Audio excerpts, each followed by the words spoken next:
Ketika masih kecil, pasti kita sering mendengar kisah tentang maling kundang, bukan? Bahkan tak jarang juga hingga kini nama maling kundang si anak durhaka masih sering digunakan orang tua untuk jadi pengingat ketika anak tidak menurut. Legenda maling kundang merupakan salah satu cerita rakyat yang paling populer di Indonesia. Bahkan pernah dibuatkan filmnya. Legenda ini menceritakan anak yang durhaka kepada ibunya dan dikutuk jadi batu. Bagaimana kisahnya dan siapa maling kundang itu? Yuk simak video ini.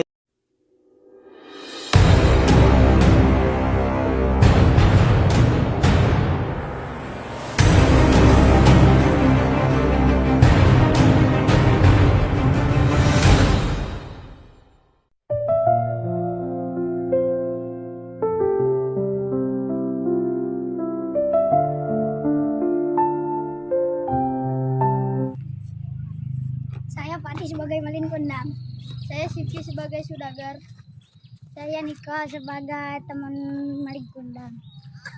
Saya Oka sebagai bapak maling kundang. Saya Mariam sebagai ibunya maling. Saya Jessica sebagai istri maling.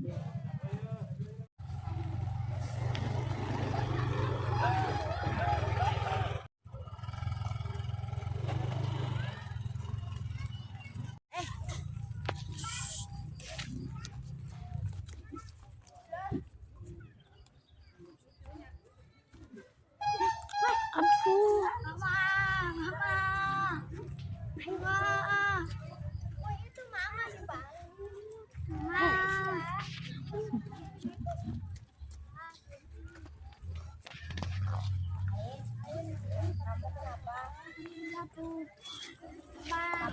Mama, maling terjatuh di danau di sana, danau sana. Ayo kita samperin. Ayo. Kenapa kamu, Nak? Aku terjatuh. Coba lihat darah di tanganmu. Ayo sini, Ma, Bati.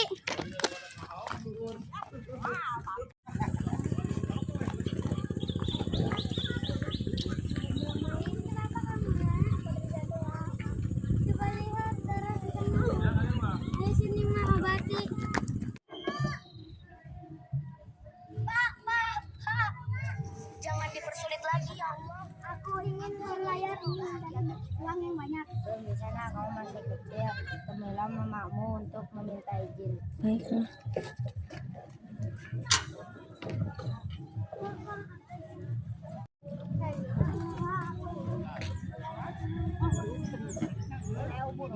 Dalam waktunya, Nak.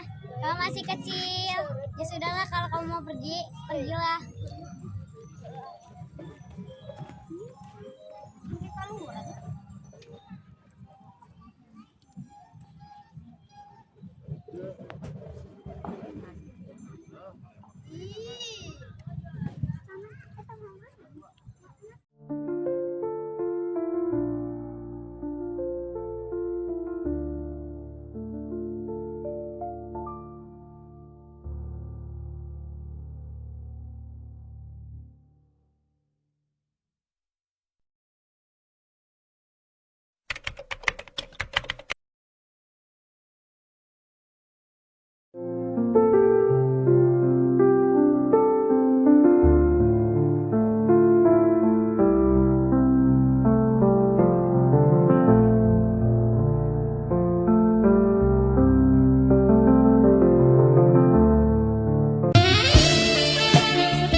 Malin, di manakah kau, Nak?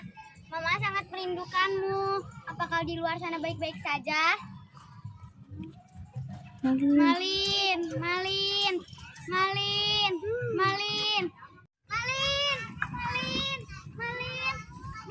Kau anakku kan, Malin?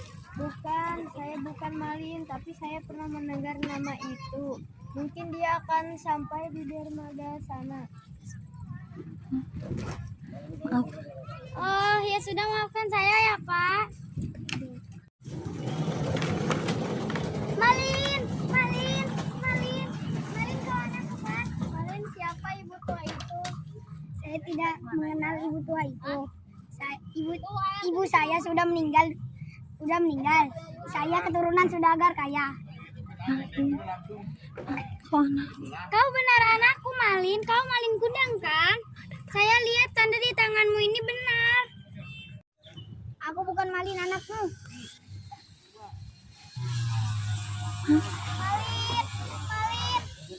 Pantai air manis sudah sepi. Dilihatnya kapal Malin semakin menjauh. Ia tak menyangka Malin yang dulu disayanginya tega berbuat demikian. Hatinya perih dan sakit. Lalu tangannya diangkat ke langit. Ia kemudian berdoa dengan hatinya yang pilu. Ya Tuhan, kalau memang dia bukan anakku, aku maafkan perbuatannya tadi. Tapi kalau memang dia benar anakku, Malin Kundang, aku mohon keadilan-Mu ya Tuhan. Ucapnya pilu sambil menangis. Kapal terus bergerak ke tengah laut. Tiba-tiba cuaca yang tadinya cerah berubah total menjadi kelam, bahkan menjadi gelap. Tidak beberapa lama kemudian, hujan turun dengan lebatnya disertai badai. Langit semakin kelam, angin bertiup semakin kencang. Gelombang lautan semakin mengumbung tinggi. Tiba-tiba terdengar suara halilintar menyambar membelah langit. Disusul hujan badai yang menimbulkan gelombang besar, mengamuk dan menakutkan. Seluruh awak kapal dicekam ketakutan. Tiba-tiba ombak setinggi bukit menghampas dan menerjang kapal Malin Kundang. Kapal jadi terguncang hebat. Tubuh istri Malin Kundang terlempar keluar hingga masuk ke laut. Kakanda, tolong aku. Malin hanya terdiam, tidak dapat menolong istrinya. Nasi sudah menjadi bubur. Rasa sakit hati seorang ibu tua telah berubah menjadi kekuatan alam yang dahsyat. Menelan teriakan Malin Kundang yang memohon ampun kepada ibunya. Saat itu juga kapal hancur berkeping-keping, kemudian terbawa ombak hingga ke pantai. Ketika matahari pagi memancarkan sinarnya, badai telah reda. Di kaki bukit terlihat kepingan kapal yang telah menjadi batu.